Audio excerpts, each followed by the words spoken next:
Hi, thank you so much. It's so good to be back. It is mid-August, and for those of you that are watching live on Sunday or any other time, it's a pleasure to be here with you. The beauty of the digital world that we live in is that energy can transmit through the beautiful technology that we have. So our goal here today is to continue to awaken ourselves in a sacred manner and to have not just the words come through, but any divine energies that come through me to come through from me to you and land in any way that's best. So before I start today, I'd like all of you that are watching and participating with me, just take a moment, a deep breath, center yourself, close your eyes, and allow me to start with just a quick prayer that whatever comes through me today come through in the words that each and every one of you need in the way that you need it. May the blessings come through for all of us, only in what's in our highest good, what's best for us as we walk on this journey together in this life. May all the ancestors protect all four corners and protect both each and every one of us and our families. It is good for us to be here today. Aho. You gently come back, and I've been guided and given that task today of talking about unraveling emotional trauma. What does that mean? I mean, seriously, we've been living in so much trauma. So much trauma. So what is trauma? We think of trauma in terms of huge experiences, like war or a beating or mugging, a car accident, a rape. Those are definitely traumas. Those are acute traumas. But most of us live in a chronic trauma state. So we can have chronic and acute traumas. Chronic traumas are anything that the physical and emotional body experiences toxic, it experiences negative, that jolt us in a certain kind of way. Many of us have both acute and chronic traumas as we move through life. Very few people, if any, actually I would say probably no one, maybe the most enlightened masters and the holy people that come, but the rest of us, we can't escape trauma. We've just lived it for the last 18 months. And prior to that, we were living it in a huge political upheaval in all kinds of ways. And then we were masked and we were locked down, and it was different for everybody. Domestic abuse increased, alcohol sales, I think, went up like 58% in a week. People didn't know what to do with themselves. Some people got really creative. Some people suffered economically, all kinds of things. But regardless of what we did with it, we were all hit with the trauma of the experience because it was worldwide. And it was constant, this news of people dying, and you can travel, you can't travel, you have to stay home. Crazy. Somebody backed into my car a couple of weeks ago. I'm dealing with the insurance, and collision people call me, and the woman said, she said, I can't get you in to even look at your car for 2 months. I said, what do you mean? She told me that she'd been doing this work for 20 years and has never experienced so many car accidents. Like, that just really took me back. She said, I don't know what's happening. This is our conversation. She's like, I don't know what's happening. But every day we're being inundated with more cars than we know what to do with. So that's just kind of this experience. Everything just feels a little out of whack.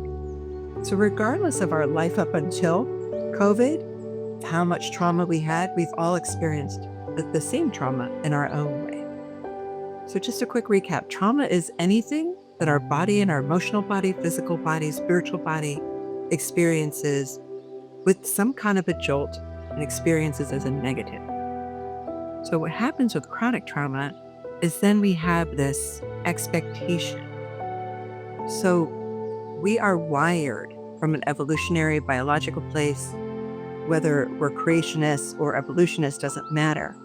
What matters is we are created in such a way for survival of the fittest. So our bodies, our brain, body, our gut will hold trauma, negative experiences in every tissue. Why? to save us, protect us in the future. We don't hold happy memories that way yet. Maybe we'll evolve into that. But we don't hold those happy memories, but that's why there's a reason for it. So I have found that many times in the work that I do, whether whichever door I step in as a psychologist, a scientist, a naturopath, a medicine person, a spiritual person, it doesn't matter which door. But what I have found is that those that have had lots of chronic traumas or an acute trauma or both tend to shame and blame themselves. And that too is wired in evolutionarily. And that's what we're going to try to tease apart today. When we feel bad or when we respond quickly and we go into this visceral response, we get angry, we get shamed, we get hurt. So we either blame outside whatever triggered it, or we shame ourselves for our experience. Maybe we've reacted bigger than the situation required. But a lot of shame and blame become a part of that. I want to talk a little bit about how I've come to truly believe that when we understand the hardwiring of our body, that it can release some of that shame. Because trauma, by definition, creates those experiences. It gives us a lot of anxiety. We have quick impulses around certain things, a certain tone, somebody talking to us a certain way, road rage, we do different things with it. We eat, drink too much, maybe distract with all kinds of things, especially, with technology, it's easy to always be scrolling. Whatever it takes to not feel what we're feeling. But years of that accumulate and eventually hurt us physically and emotionally. So to back up, let's talk a little bit about the science so that we can bring spirit back in today. We hear often when we think about spirit, spirituality, the universe, Buddha and the lotus blossom is just such an image, regardless of which faith we are. And that is this crown chakra right here. So our brain, is wired to hold trauma to protect us, right? And the anxiety it creates is a warning. It's a doorbell saying, hey, pay attention. But let's talk about that in a minute. So our third eye, which we always hear about, many of you that are watching this, I'm sure you know, just a quick moment. Our third eye, it lives straight back from here, is in the middle of our brain. We have our pituitary gland straight back, a little lower, and a little behind is the pineal. When that awakens, we have transcendental moments, we have transformative experiences, we have clarity. The past no longer exists, and all that's there is what's true, and a sense of oneness with the world, a sense of understanding our purpose and meaning of being here, and of course always that huge love, because ultimately that's what we are. So that's right there, okay? Sitting right on top of that like a bubble is the limbic system. The limbic system is what's called the emotional brain. Now, we've known this now for maybe 20 years or more. So the emotional brain sits on top of that. And in there is this little guy called the amygdala. I remember when that was first discovered, it was a huge discovery because it made all the difference in how we healed, how we transformed our lives. So when we have any experience, whether it's smell, a tone, a visual, somebody talks to us a certain way, whatever, something happens, and we respond with anxiety or anger or fear, and our body reacts. Think about it. That third eye, our emotional brain, the place that holds all of our trauma, sits at the very top of our central nervous system. Our central nervous system and our tissues, which are really our subconscious, are 98% of our functioning. This part of our brain, our knowledge or knowing, like I should know better, is 2 to 3%. So we have an experience, bam, this wakes up, goes right down our nervous system in an instant. And we have thoughts, we say things like, here we go again, I knew it would never get better, or me, and on and on. And we all have some variation of it. I find when we truly understand that, we can kind of get off our back foot. It's there, and it's there for a purpose, and that's what happens. Okay, so that's the hardwire. So if our computer goes off or acts up or whatever, sure, we get mad at it. Of course, we get mad. But we also know it's just being a machine. And that's true for us too.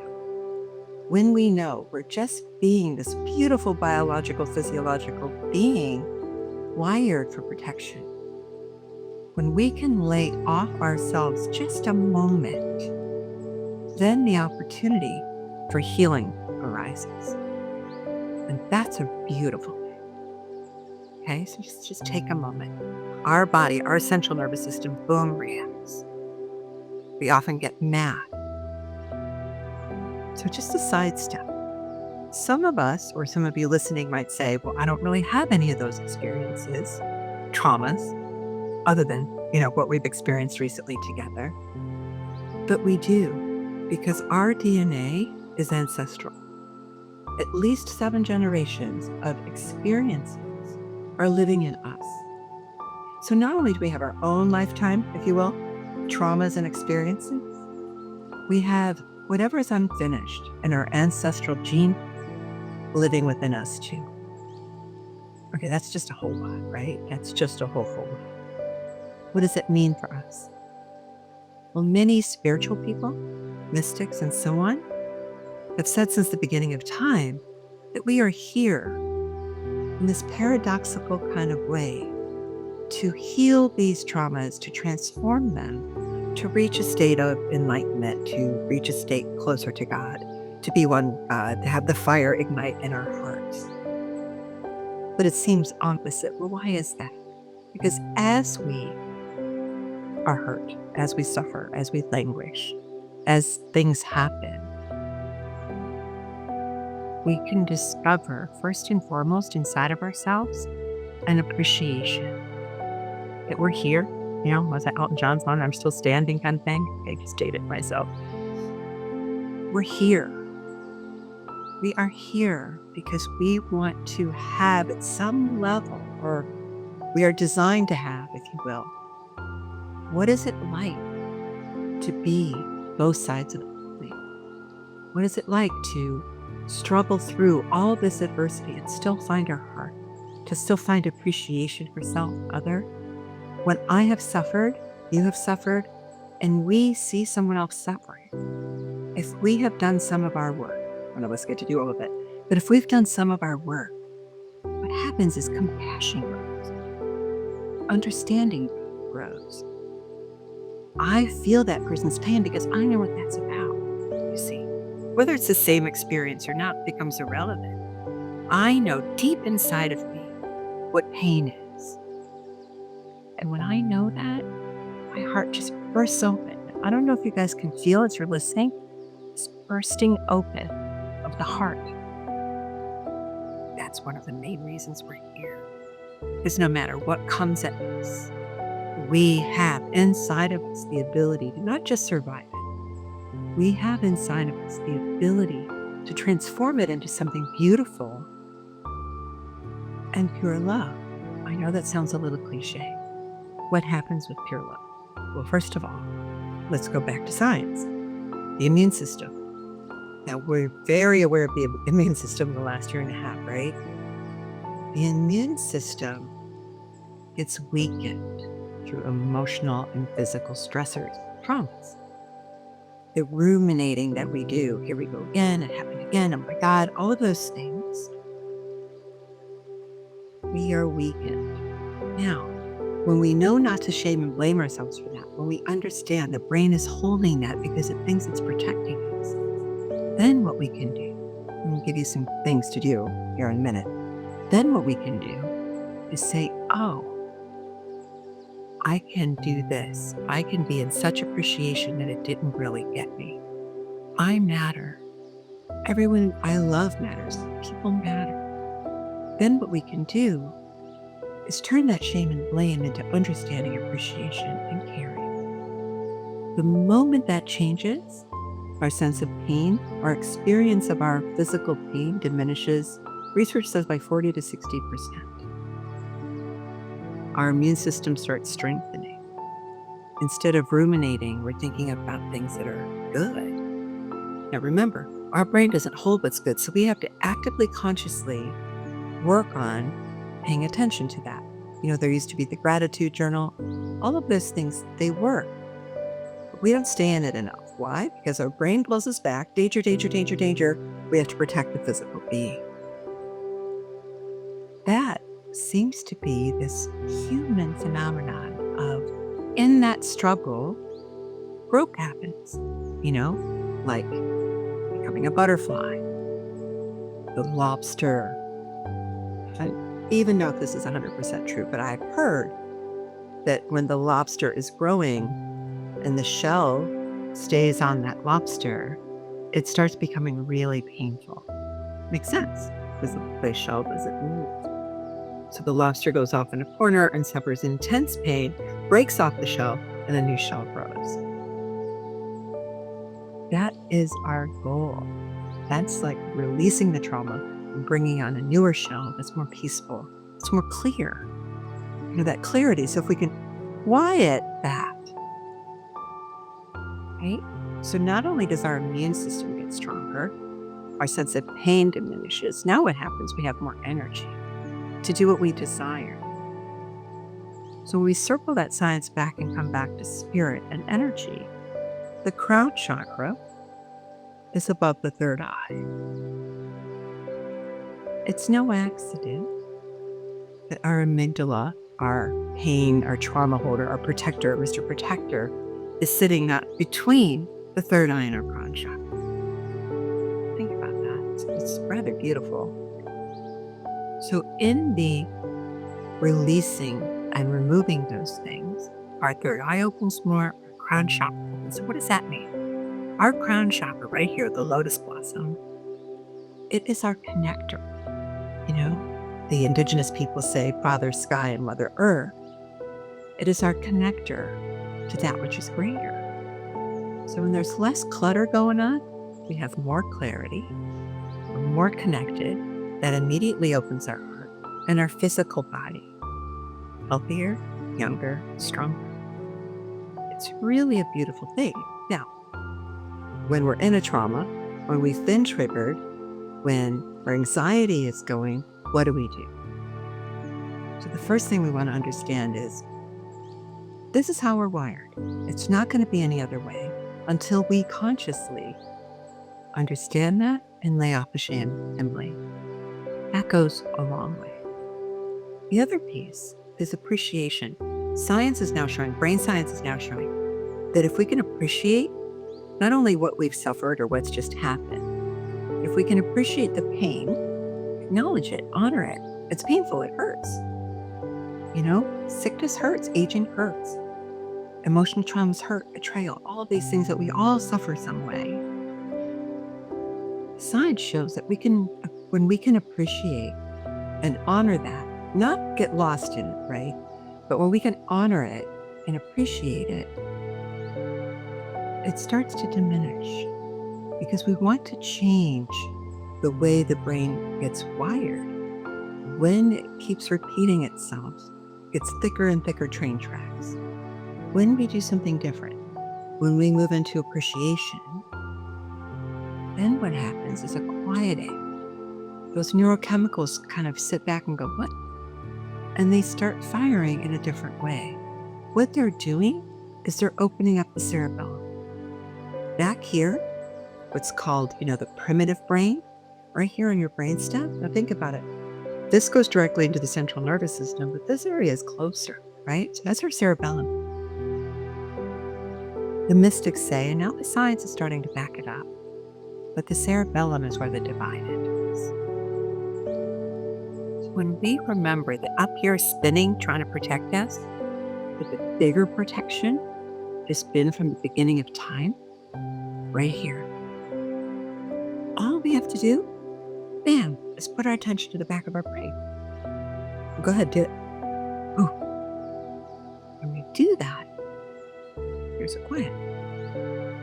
So the cerebellum, celebration, there you go. The celebration of the cerebellum is where spirit comes in, where our soul, our higher self, our best self, that part of us that lives in wisdom that part of us that's always connected and knowing, that intuition. Sure, it's in the gut. We know that. We know that our gut is the second brain. Some people are saying it's the first brain because a lot of those chemicals that are spinning around in that amygdala are also in our gut. Because our body, all of the cells in our tissue are directly intertwined and alive, living with our entire experience and the experience of our ancestors. Each generation has the opportunity to shed some of that, clear some of that, so that this is brighter, this is more awake, the third eye is more clear. Those are the kinds of things that we've been reading about and talking about. But what that does is immediately not only quiets us, but it empowers us.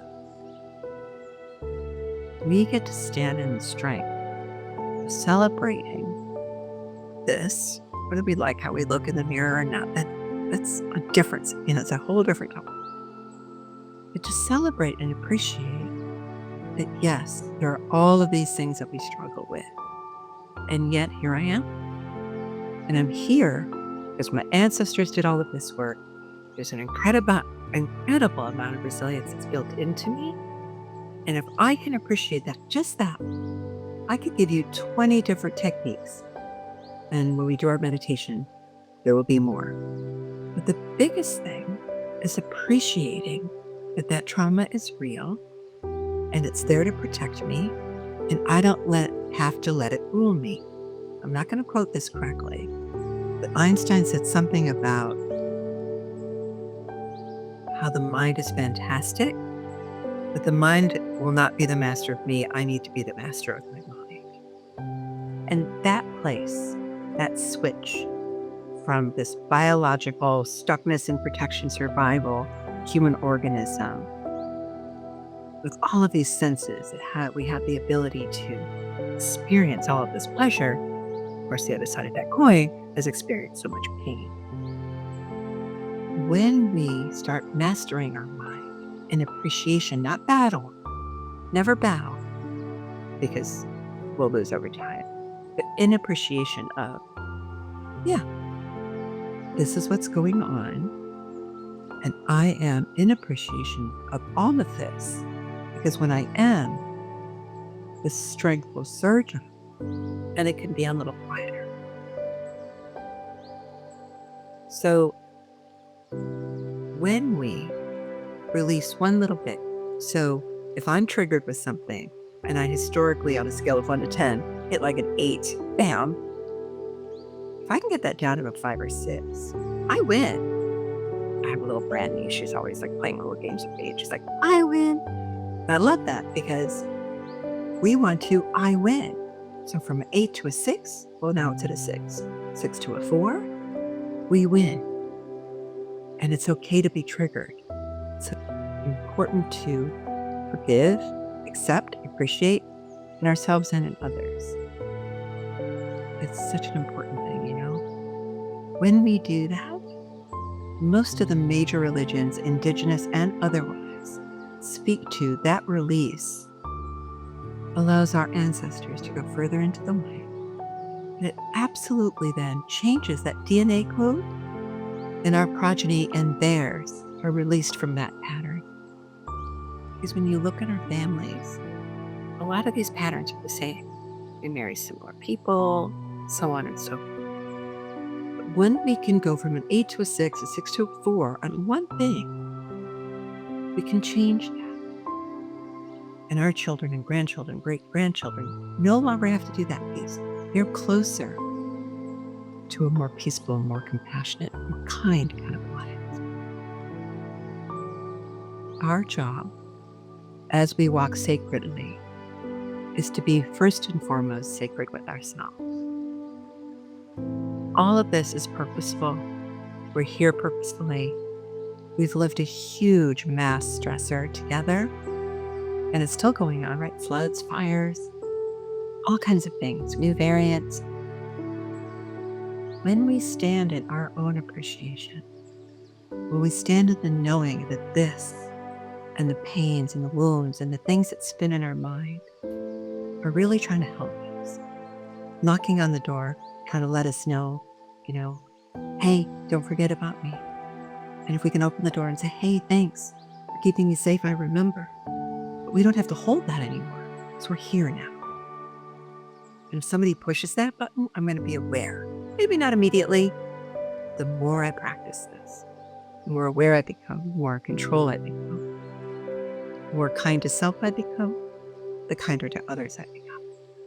And that's exponential. That doesn't just go in our gene pool, it's exponential. And there's no better time than practicing that as there is today. So, and it's good for us to be here. I thank you.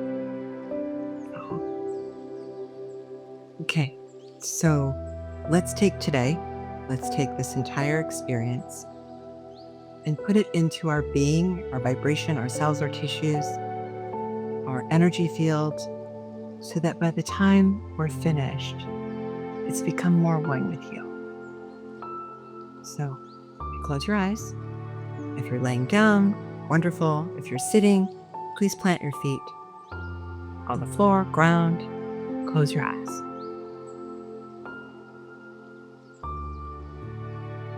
Think about today. Think about all that you've heard. Now, put your attention between your eyebrows. Now, when I do these meditations, I call on the ancestors to come in and help with the vibration and the potency. So you'll start to feel pressure somewhere between your eyebrows, or something to let you know it's coming. Now, to your third eye, take your energy deep inside of that into the middle of your brain. You're going to punch your pineal gland. Now you're going to start imagining a little bit of fire, not like steaming hot, just a little fire in your third eye. It's going to burn off some of that residue. As it's burning off, it starts filling your entire brain with light. And you notice immediately, again, some pressure at the top of your head, your crown chakra. Just sit there with this light in your brain. Just feel how good that feels. And now, bring the light into your left nostril. Gently. Bring that light into the right side of your brain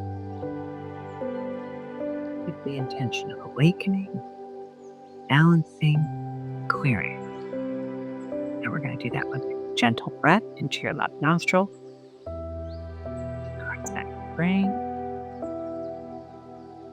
Nice. One more time. Left nostril, right side of the brain. Now, the right nostril to the left side of your brain with the intention of awakening, balancing, and clearing. Again, right nostril, left side of your brain. You're going to notice your body is just relaxed. We're doing this one more time. Right nostril, left side of your brain.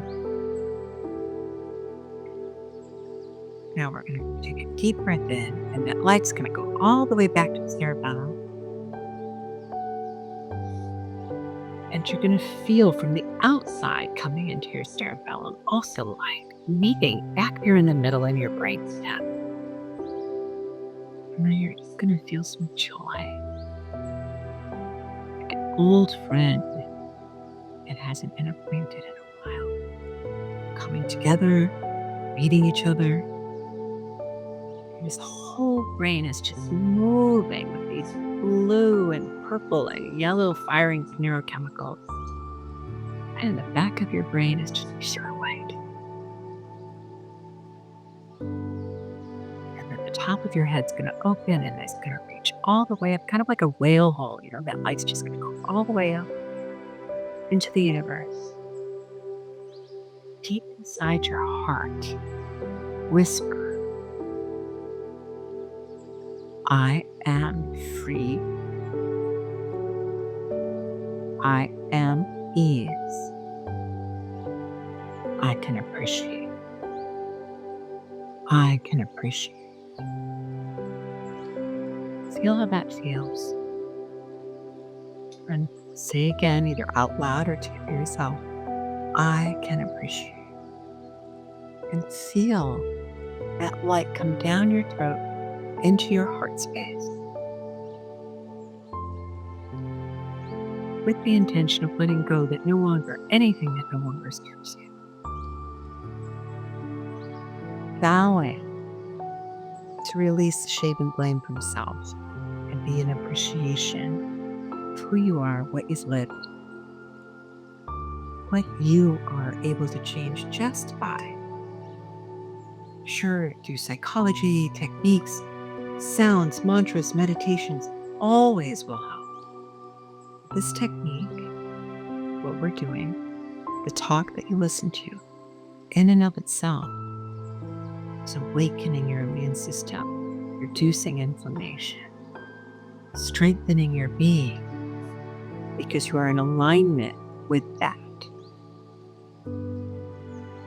So sit with this for a moment.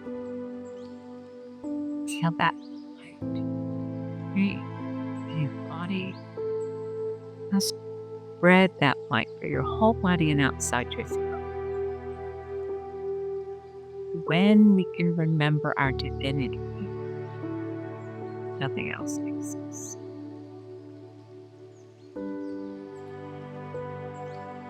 Hold the divinity flame in your heart, in your body.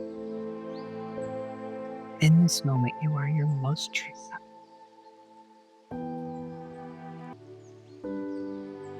Breath in and allow that feeling all through your entire body.